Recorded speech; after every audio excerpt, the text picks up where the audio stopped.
Group 1ல் கேட்ட question தான் பார்க்குறோம். இப்போ என்ன கொடுத்துருக்காங்கன்னா 11√3 அடி நீளமுடைய ஒரு மூலைவிட்டம் கொண்ட ஒரு கனசதுர அறையின் கன அளவு என்ன? இப்போது டயகனலுக்கான வேல்யூ கொடுத்துட்டு அவங்க கனசதுரத்தின் கன அளவு கேட்டிருக்காங்க. அதாவது வால்யூம் என்ன அப்படின்னு சொல்லி கேட்டிருக்காங்க. இப்போது இந்த டயகனல் கொடுத்துருக்காங்க இல்லையா, இப்போ இதுலேருந்து நம்ம என்ன நமக்கு தேவைப்படும்னா ஏ தெரிஞ்சால் தானே நம்ம வால்யூம் கண்டுபிடிக்கலாம். ஸோ ஏ தான் நம்ம கண்டுபிடிக்க போகிறோம்.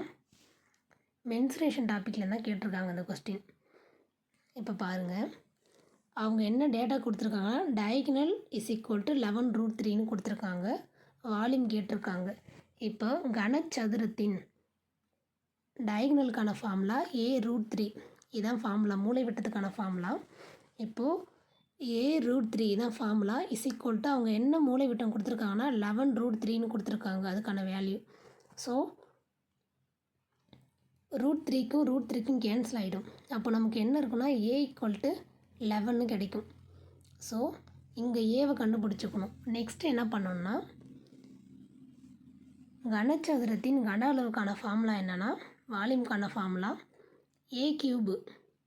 ஸோ நம்ம ஆல்ரெடி ஏ கண்டுபிடிச்சி வச்சுருக்கோமா, 11³ 11உடைய க்யூப் நம்பர் என்னன்னு பார்த்தோன்னா 1331 இதான்.